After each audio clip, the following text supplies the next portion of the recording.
सत्यप्रमोदतीर्थार्यान् नौमि न्यायसुधारतान्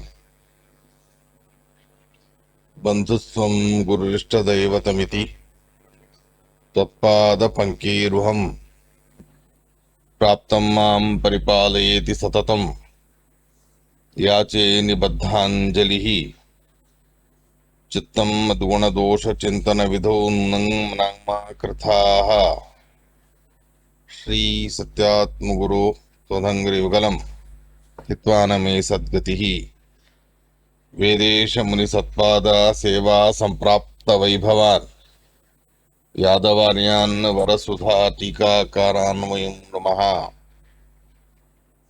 पृथ्वीमण्डलमध्यस्थाः पूर्णबोधमतानुगाः वैष्णवाः विष्णुहृदयाः तान् नमस्ये गुरून् मम। श्रीगुरुभ्यो नमः। नारायणाय परिपूर्णगुणार्णवाय विश्वोदयस्थितिलयोन्नियतिप्रदाय ज्ञानप्रदाय विबुधा सरसौख्य दुःख सत्कारणाय वितताय नमो नमस्ते।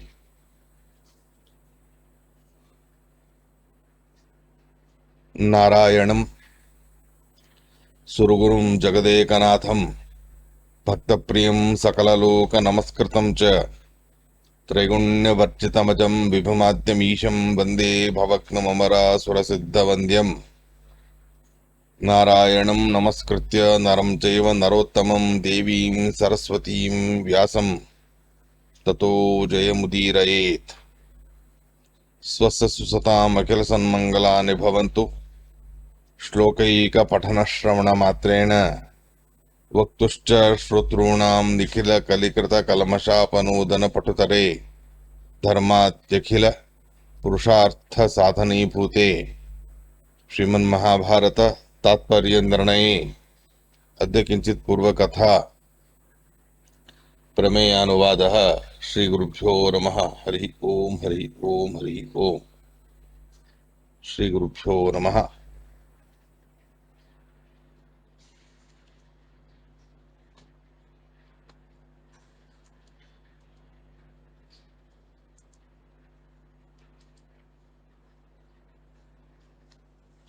ఇవాళ మహాభారత తాత్పర్య నిర్ణయములో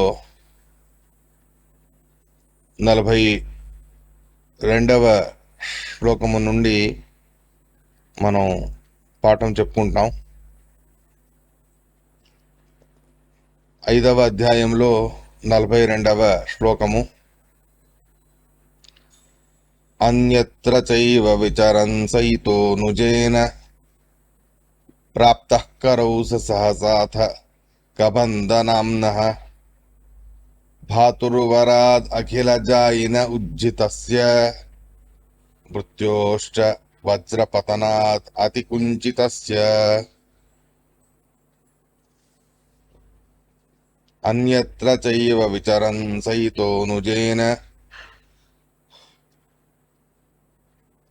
ప్రాప్తః కరౌ సహసాథ కబంధనామ్నః ధాతుర్వరాద్ అఖిల జాయిన ఉజ్జితస్య మృత్యోశ్చ వజ్రపతనాత్ అతికుంచితస్య. నిన్న పాఠం చెప్పుకున్న ప్రకారంగా సీతాకృతిని అపహరించుకొని పారిపోతున్న రావణాసురుడిని తన శక్తికి మీరి అడ్డుకోవడానికి ప్రయత్నం చేస్తాడు జటాయు. ఇలా ఉండగా ఆ రావణాసురుడి బలం చాలా అపారమైనది. అటువంటి మహాబలిష్ఠుడిని కూడా చాలా శ్రమపడి తనని సంహరించే రకంగా యుద్ధం చేసి ఒక సత్కర్మకి తన ప్రాణాలని బలి ఇచ్చాడు జటాయు. సీత ఆకృతి అన్వేషణకై బయలుదేరిన రామచంద్రుడు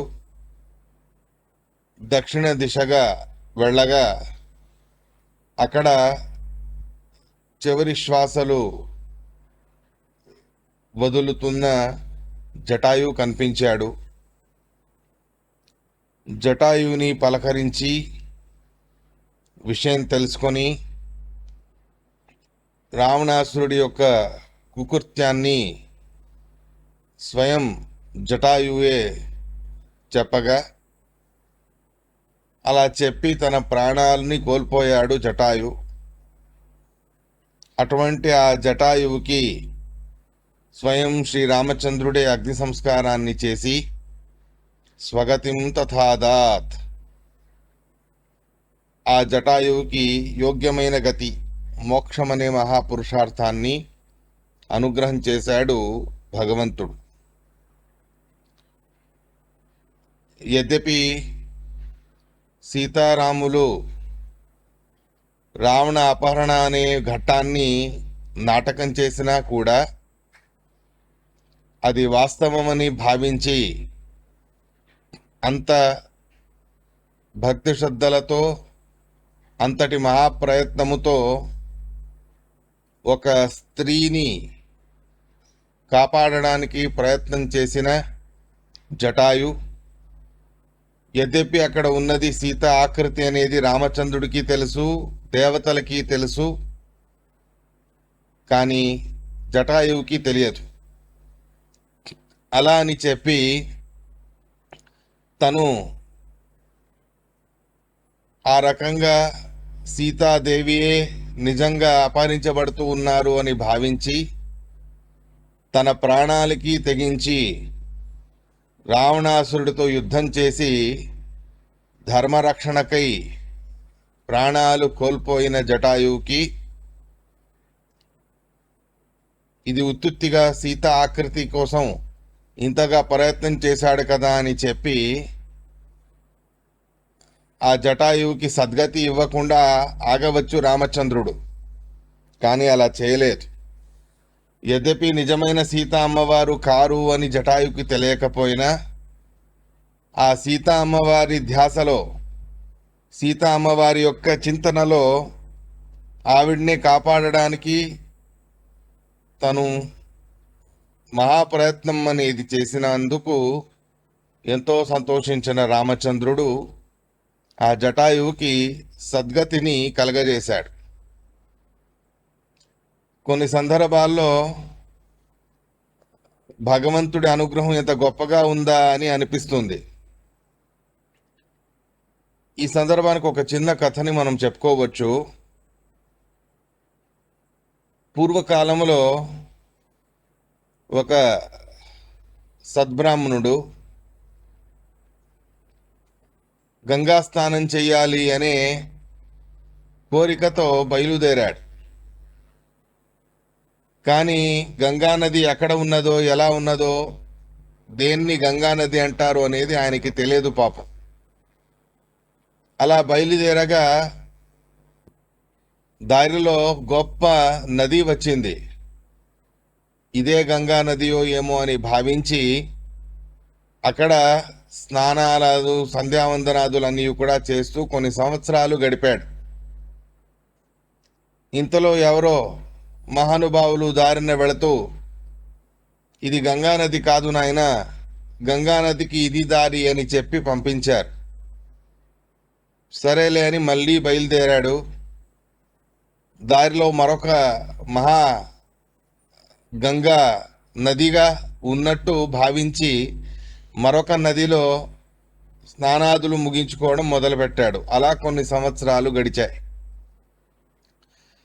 సుమారుగా ఓ 20-30 సంవత్సరాల దాకాను కూడా ఇలాగే తను గంగానది అని భావించి ఇతర నదులలో స్నానాలు చేస్తూ తన జీవితాన్ని గడిపేశాడు. మళ్ళీ కొద్ది రోజులయ్యాక మరొకరు మహానుభావులు ఆయనకి కనిపించి, చూడు నాయన, ఇది కాదు గంగా అని చెప్పి తమతో పాటు గంగా నదికి తీసుకెళ్తాము రా అని చెప్పి కాశీ దాకా తమతో పాటు తీసుకెళ్ళి అక్కడ గంగా నదిని చూపించారు. అలాంటి ఆ గంగా నదిని చూసిన వెంటనే ఆనందం పట్టలేక స్నానం చెయ్యాలి అని అనుకున్నాడు. అంతలో ఆయుష్ తీరిపోయింది, అతడు ప్రాణాలు కోల్పోయాడు. ఇలా ఉండగా యమధర్మరాజు గారి దగ్గరికి తీసుకెళ్లారు. యమధర్మరాజు గారు ఆలోచించారు, గంగా నదిలో స్నానం చేస్తాను అని అనుకున్నాడు పాపం. మరొక నదిలో ఇదే గంగగా భావించి స్నానం చేశాడు. సుమారుగా 50 సంవత్సరాల దాకాను కూడా తన ఆయుష్ని అలాగే గడిపేశాడు. స్నానం చేసింది ఇతర నదులలోనే, కానీ గంగా విషయంలో భక్తి తన్మయత్వంతో ఉంటూ గంగా గంగా గంగా అని స్మరిస్తూ ఇతర నదుల్లోనూ కూడా స్నానం చేశాడు. కాబట్టి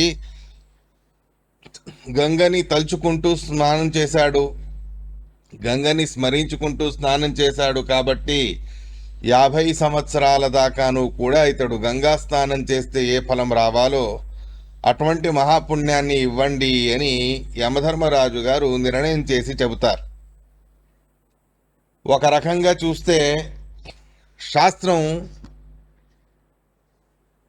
మరొక విధంగా చెబుతుంది, యో అన్యథా స్థితం వస్తుం అన్యథా ప్రతిపాద్యతే. ఒక వస్తువుని మరొక వస్తువుగా భావించి దాని ఉపభోగం అనేది చేస్తే అంత మాత్రాన్నే పాపం వస్తుంది అని అంటారు. అలాంటిది గంగ కాని మరొక నదిని గంగగా భావించి తను స్నానం చేశాడు, అదెలా పుణ్యానికి వస్తుందండి అని చిత్రగుప్తుడు అడిగితే దానికి యమధర్మరాజు గారు చెబుతారు, గంగా గంగేతి యో బ్రూయాత్ యోజనానాం శతైరపి ముచ్యతే సర్వపాపేభ్యో విష్ణులోకం సగచ్చతి. నూరు యోజనాల దూరంలో ఉండేటటువంటి మన ఇళ్లలో మనం స్నానం చేసేటప్పుడు గంగా గంగా గంగా అని స్మరించినంత మాత్రాన పాపాలన్నీ పరిహారం చేసి విష్ణులోక ప్రాప్తిని కలగజేస్తాడు భగవంతుడు. యద్యపి మనం గంగలో స్నానం చేయట్లేదు, మన ఇంటి బావిలో బోరింగ్లో స్నానం చేస్తున్నాం, కానీ గంగని స్మరించుకుంటూ గంగా గంగా గంగా అని అంటూ మనం స్నానం చేసినంత మాత్రాన ముచ్యతే సర్వ పాపేభ్యో సకల పాపాలు పరిహారమవుతాయి, విష్ణులోక ప్రాప్తి కూడా కలుగుతుంది. అంటే అక్కడ నది లేదు, అయినా కర్మ లెక్కను చూస్తే గంగా స్నానం చేస్తేనే మనకు ఎంత పుణ్యం కావాలో అంత పుణ్యం గంగా స్నానం చేస్తేనే వస్తుందే తప్ప ఇతర నదుల్లో స్నానం చేసి నాకు గంగా స్నానానికి సమానంగా పుణ్యం ఇవ్వండి అంటే కర్మ సిద్ధాంతం అనేది ఒప్పుకోదు. కర్మల లెక్కనే అలా, చేసింది అనుభవించాలి. నాదత్తం ఉపతిష్టతి, ఏది చేయలేదో అది మనకు దక్కదు, ఏది మనం ఇవ్వలేదో నాదత్తం, ఏది మనం దానం చేయలేదో, ఏది మనం ఇవ్వలేదో అది మనకు దొరకదు. ఇటువంటి పరిస్థితి శాస్త్రం చెబుతుంది. నాదత్తం ఉపతిష్టతి, మనం ఏది ఇస్తామో అదే మనకు దక్కుతుంది, ఏది చేస్తామో దానికి అదే లెక్క. కృష్ణానదిలో స్నానం చేసి గంగా పుణ్యం ఇవ్వండి అంటే కర్మ దానికి ఒప్పుకోదు. అలాగే గంగా స్నానం చేసి గంగా ఫలితం కావాలంటే దానికి కర్మ ఒప్పుకుంటుందేమో కానీ ఇతర నదుల్లో స్నానం చేసినంత మాత్రాన గంగా స్నాన ఫలప్రాప్తి అవ్వాలి అనడం మాత్రం శాస్త్రం కర్మ ఇది ఒప్పుకోదు. కానీ కర్మలను మీరిన వాడు భగవంతుడు. జడ పదార్థాలకి స్వతహాగా ఆలోచించే శక్తి లేదు. కర్మ అనేది ఒక జడ పదార్థం, అది ఒక కంప్యూటర్ లాంటిది. మనం ఎలా చేస్తామో అలా పని చేసుకుంటూ వెళుతుంది. ఒక వాహనం లాంటిది, మనం ఎలా నడుపుతామో అలా వెళుతుంది. దానికి సొంతగా ఆలోచన అనేది ఉండదు జడ పదార్థాలకి. ఆ లెక్కలో చూస్తే గంగా స్నానం చేయకుండా గంగా స్నాన ఫలం రాకుండా ఉండాలి. కానీ కర్మలను మీరినవాడు భగవంతుడు, కర్మల ఫలితాన్ని ఇచ్చేవాడు భగవంతుడు. జడమైన కర్మలు మనల్ని ఈ రకంగా ఇబ్బంది పెడతాయి అని చెప్పి ఆ కర్మ నియామకుడైన భగవంతుడు మనలో ఉండే భావనని చూసి ఆ కర్మ అనేది సరిపోకపోయినా ఆ కర్మకి అధికమైనటువంటి ఫలితాన్ని మనకు అనుగ్రహం అనేది చేస్తాడు. ఇలా ఆ బ్రాహ్మణుడు పాపం గంగా కాని నదులలో గంగా గంగా అనే భావనతో స్నానం చేశాడు. కర్మ సిద్ధాంతం కర్మ గంగలో స్నానం చేయకుండా గంగా పుణ్యం ఎలా వస్తుందండి అని అది ఆపేస్తుంది. కానీ కర్మ నియామకుడైన పరమాత్ముడు ఉన్నాడుగా, ఆయన కర్మలను మీరి ఉన్నవాడు, కర్మలను తన అధీనంలో పెట్టుకుని ఉన్నవాడు. అలాంటి కర్మలకి ఎంత కర్మో ఎంత పుణ్యమో అనేది సరిగ్గా లెక్క అనేది ఉంటుంది శాస్త్రంలో. దాన్ని ఎక్కువ చేయడం తక్కువ చేయడం అనేది కర్మకి సామర్థ్యం లేదు. కొద్దిపాటి పుణ్యకర్మం చేసి అధికమైన పుణ్యాన్ని సాధించాలన్నా కుదరదు. మహాపాపాన్ని చేసి కొద్దిపాటి పాపమే ఫలితంగా మనకు రావాలి అన్నా కుదరదు. కర్మ ఎంత గొప్పదో అంత గొప్ప ఫలితం, కర్మ ఎంత అల్పమైనదో అంత అల్పమైన ఫలితం. అది పుణ్యమైనా సరే పాపమైనా సరే అన్నిటికీ సమానం. ఇలా ఉండగా మళ్ళీ గంగా స్నానం చేయకుండా గంగా స్నాన పుణ్యం అనేది లభించకూడదు లెక్కలో చూస్తే సరిగ్గా. కానీ గంగా స్నానం చేసిన పుణ్యాన్ని మీరి భగవంతుడు అనుగ్రహం అనేది చేశాడు. అలాంటి ఆ కర్మల లెక్క ఇంతకు ఇంత అని ఉంటే ఆ లెక్కని మార్చే కర్మాధిపతి భగవంతుడు ఉంటాడు.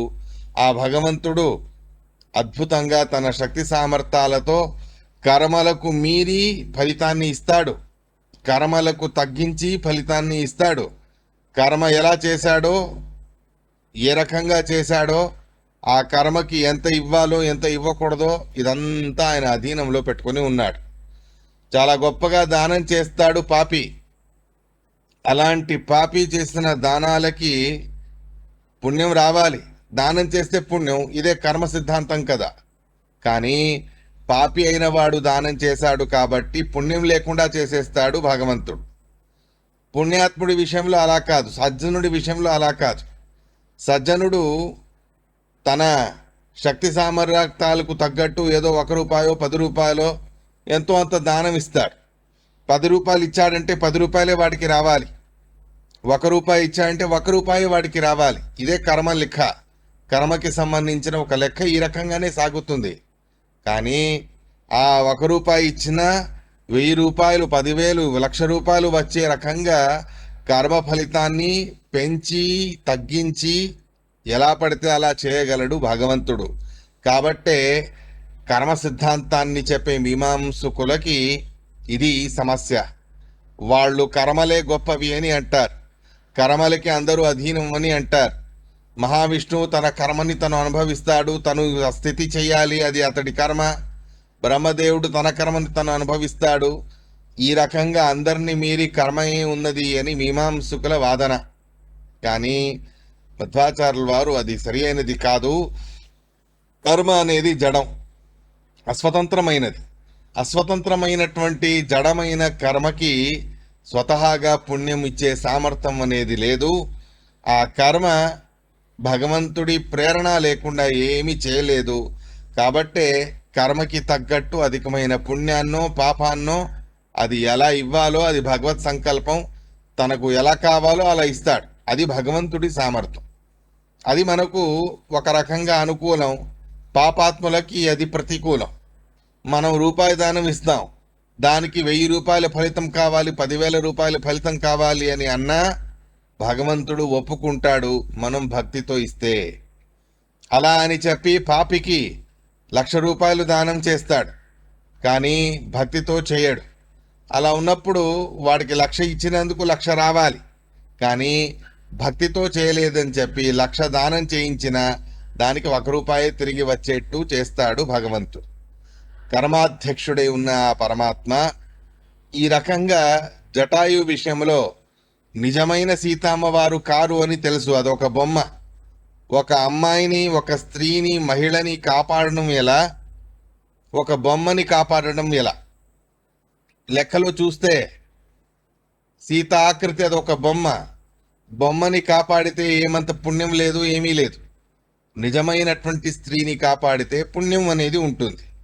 అలాంటిది పాపం జటాయువుకి రావణాసురుడు ఎత్తుకెళ్లేది బొమ్మ అని తెలియదుగా, సీత ఆకృతి అని తెలియదుగా.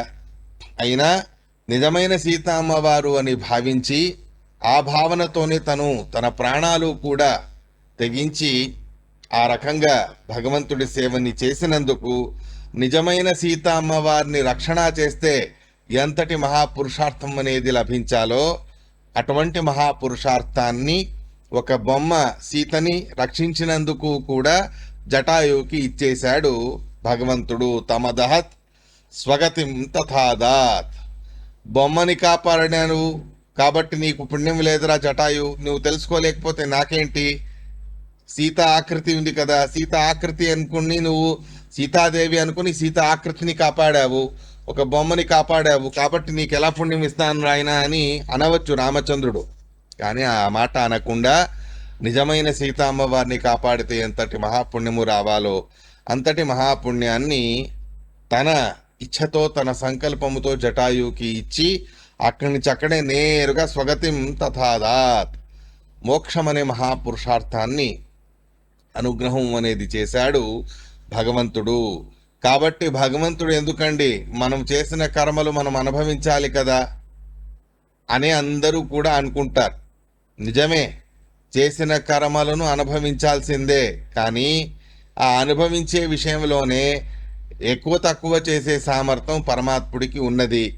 ఫలాన్ని కర్మ ఫలితాన్ని ఇచ్చేవాడై పరమాత్ముడే ఉంటాడు, కర్మాధ్యక్షుడే ఉంటాడు. మహాకర్మకి తక్కువ ఫలాన్ని ఇవ్వగలడు, చిన్న కర్మకి మహాఫలితాన్ని కూడా ఇవ్వగలడు. అది భగవంతుడి చేతిలో ఉన్నది. కాబట్టి మనం చేసేటటువంటి అల్పస్వల్పమైన కర్మలు కూడా మనకు మహా అధికమైనటువంటి ఫలితాన్ని ఇవ్వాలి అంటే అక్కడ భగవంతుడిని మనం విశేషంగా వేడుకోవాలి, ప్రార్థన అనేది చేయాలి. అలా వేడుకుంటే, భక్తితో ప్రార్థన అని చేస్తే పరమాత్ముడు తప్పకుండా స్పందిస్తాడు. ఇలాంటి ఉదాహరణలు ఎన్నో ఉన్నాయి.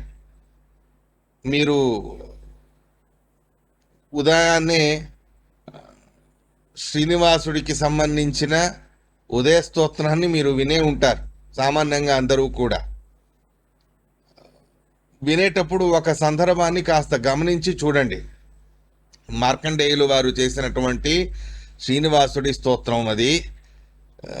రోజు మనం వింటాం దాన్ని. తిరుపతిలో అయితే ప్రతిరోజు ఉదయకాలంలో దాన్ని పెట్టడం అనేది జరుగుతుంది.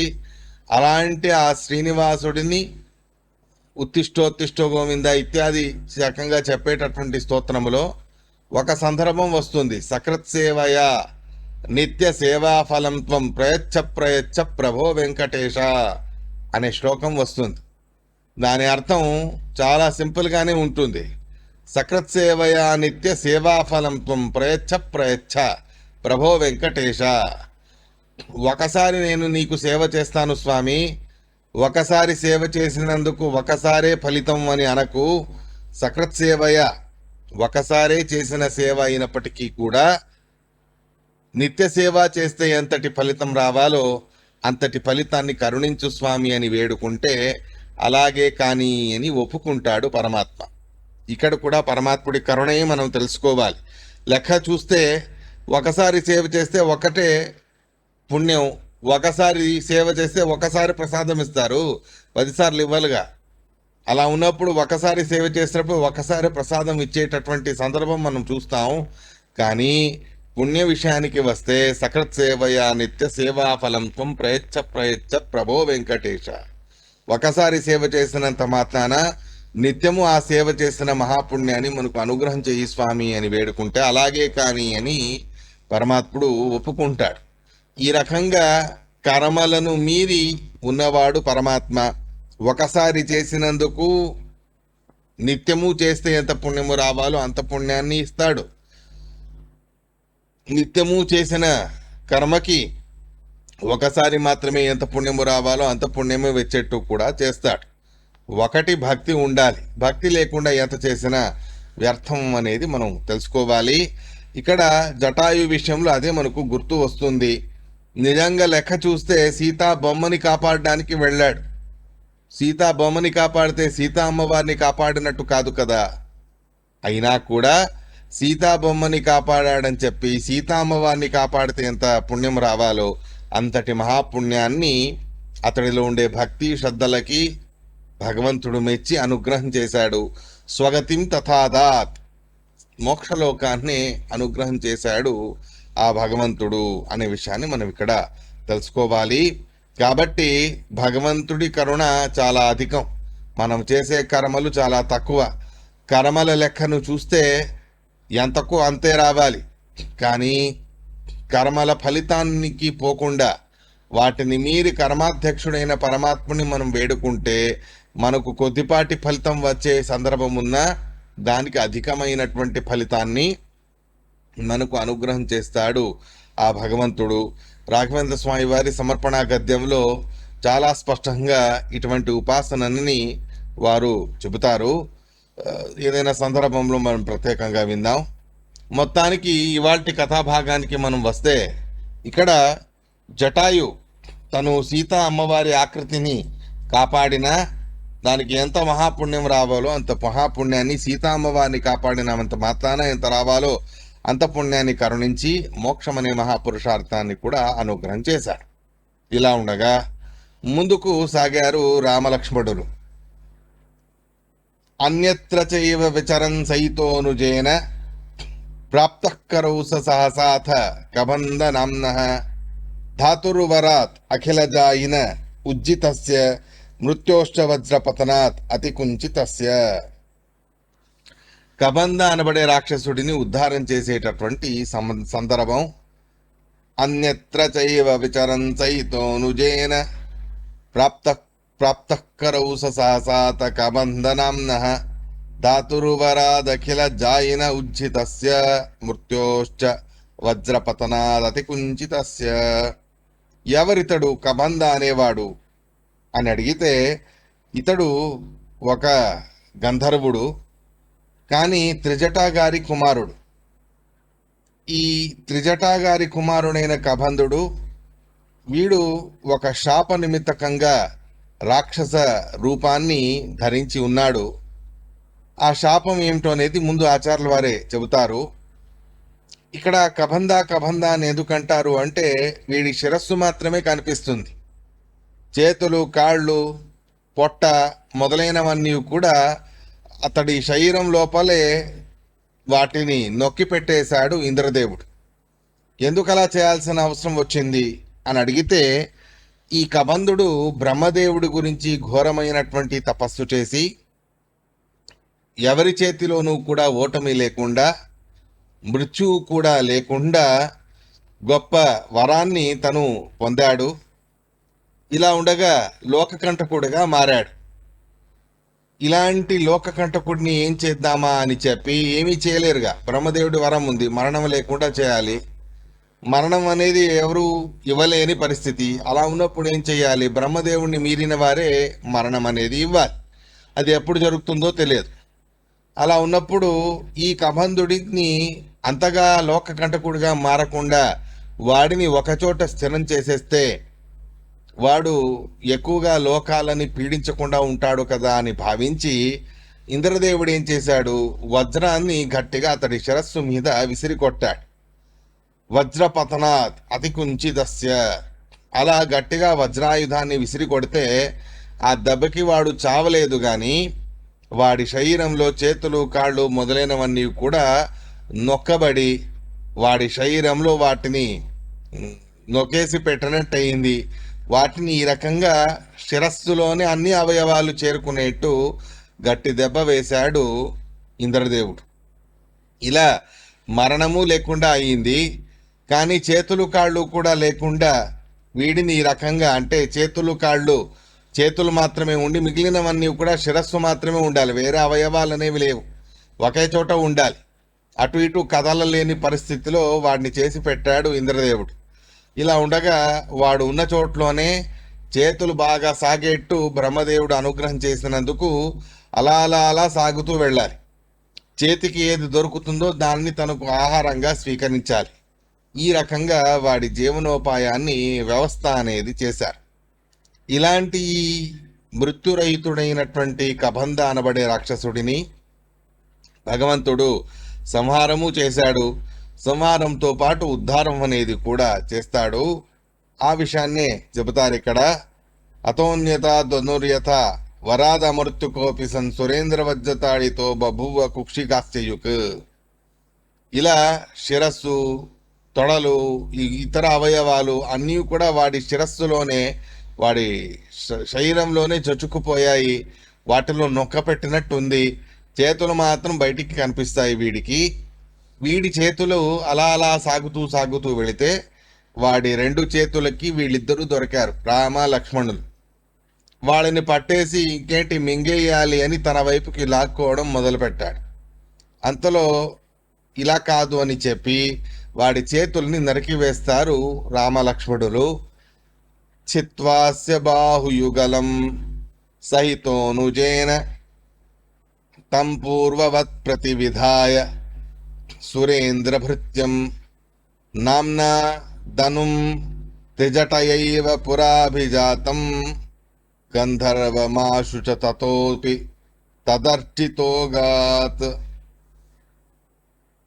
చిత్వాస్య బాహుయుగలం సహితోనుజేన తం పూర్వవత్ ప్రతివిధాయ సురేంద్రభృత్యం నామ్నా ధనుం త్రిజటయైవ పురాభిజాతం గంధర్వమాశు చ తతోపి తదర్చితోగాత్. వాడి 2 చేతుల్ని కూడా నరికివేశారు.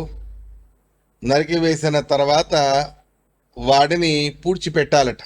వాడిని పూడ్చిపెడితేనే వాడికి మరణం అని చెప్పి బ్రహ్మదేవుడిచ్చిన వరమే అది. అది తనే చెబుతాడు రామలక్ష్మణులకి. ఈ రకంగా నన్ను ఉద్ధారం చేయండి అని వాల్మీకి రామాయణంలో అది విస్తారంగా వస్తుంది. ఇక్కడ సంక్షిప్తంగా మనకు చెబుతారు.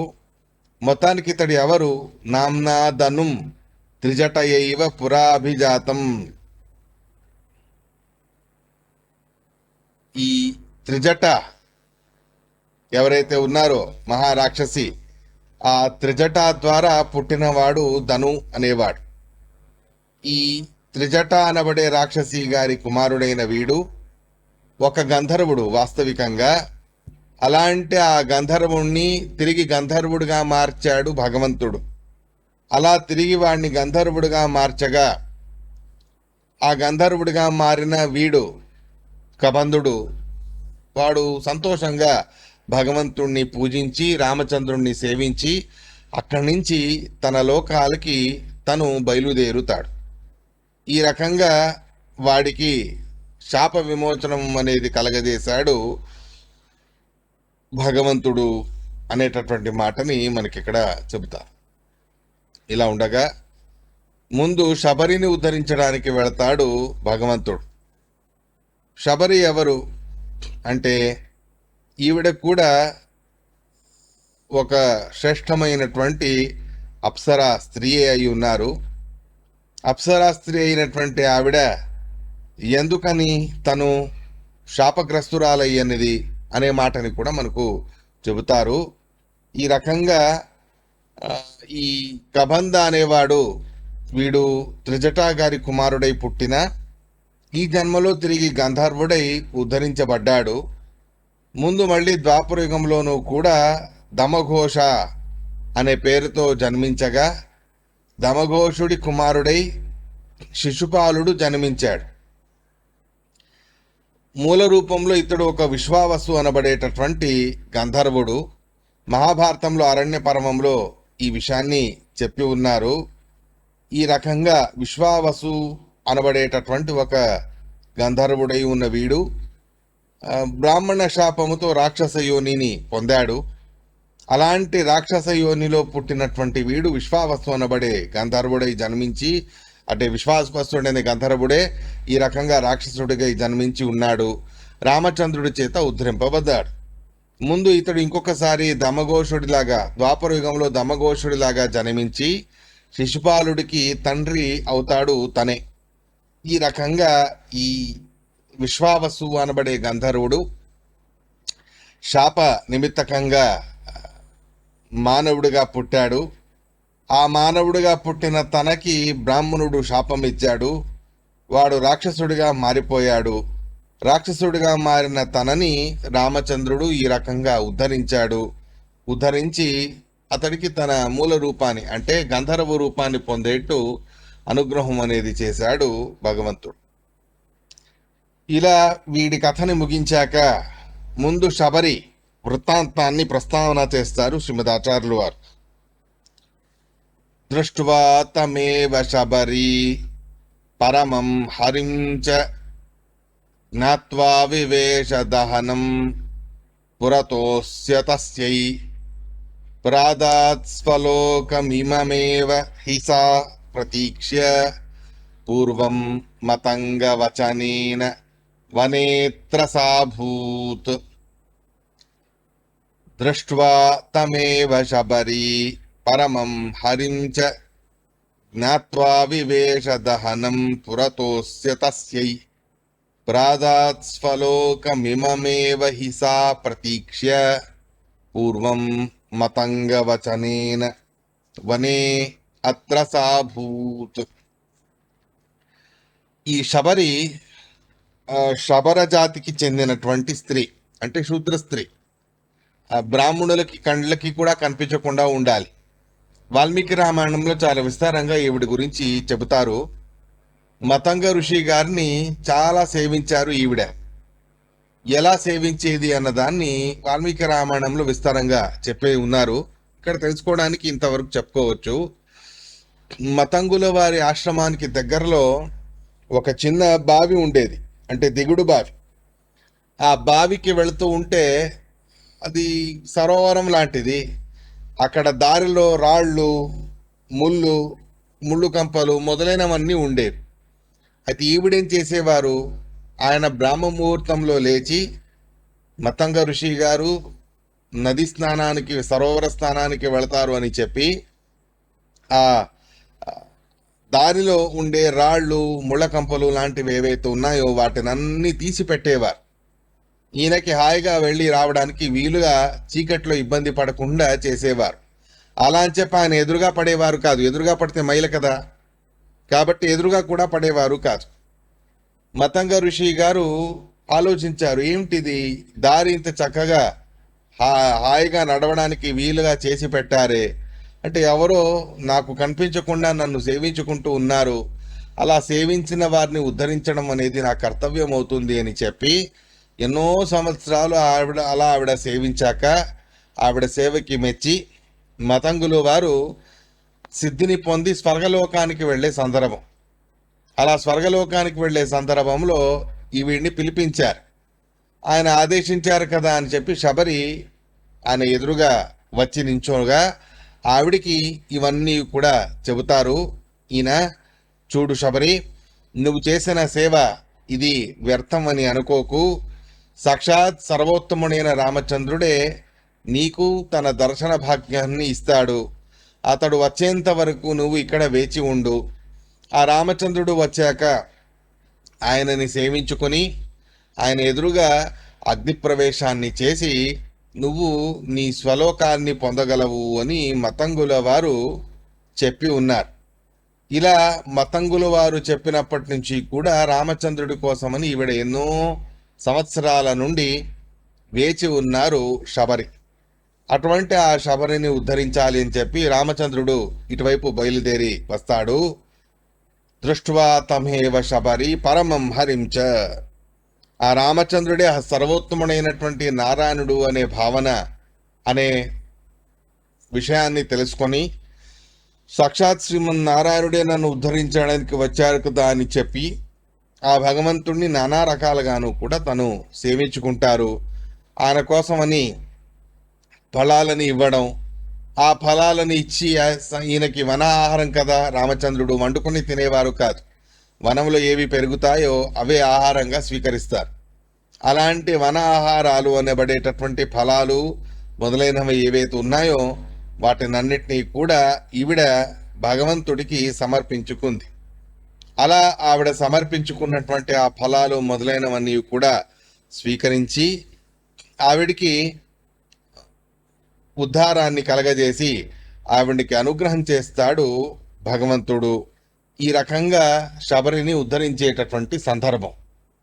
శబరి ఎంగిలిపళ్ళు తినిపించింది అని చాలామందికి ప్రచారం ఉన్నది. కానీ ఇక్కడెక్కడ కూడా మధ్వాచార్యుల వారు ఎంగిలిపళ్ళు తినిపించారు అనే మాట చెప్పలేదు. వాల్మీకి రామాయణంలోనూ కూడా ఆ విషయం అనేది రాలేదు. సామాన్యంగా ఎంగిలి అనేది క్షత్రియులకి బ్రాహ్మణులకి విహితం కాదు. అయినా కూడా లోక ప్రచారం ఇలా జరిగింది. అదేదో చాలా భక్తి భావనతో ఇచ్చింది ఆవిడ అని అనుకుంటారు. కానీ క్షత్రియుడైన రామచంద్రుడు శూద్ర జాతికి చెందిన స్త్రీ ఎంగిలిని ఎలా తింటాడు చెప్పండి? అది మంచిది కాదు. అయినా కూడా అలా చెప్పబడుతున్నది అంటే అది ఏదో వేరే కథ. మళ్ళీ ఫలాలు తినిపించారా లేదా అంటే తినిపించారు. ఫలాలు తినిపించినప్పుడు ఎంగిలి పళ్ళు కాకుండా ఎలా ఉంటాయండి అని సందేహం వస్తుంది. దానికి సమాధానం ఏమిటా అన్నదాన్ని మనం రేపటి రోజు పాఠంలో చెప్పుకుందాం. ఈవిడ ఫలాలు తినిపించారు అనడం వాస్తవమే, కానీ ఎంగిలి కాని ఫలాల్ని తినిపించారు. మళ్ళీ ఆవిడ తినడం ఇత్యాదులన్నీ వింటాం కదా, అంటే దానికి ఇంకొక రకంగా అర్థం అనేది చేసుకోవడానికి ఉంటుంది. అదేమిటా అన్నదాన్ని నేను రేపటి పాఠంలో చెబుతాను. ఇవాటికి శ్రీకృష్ణ అర్పణమస్తు.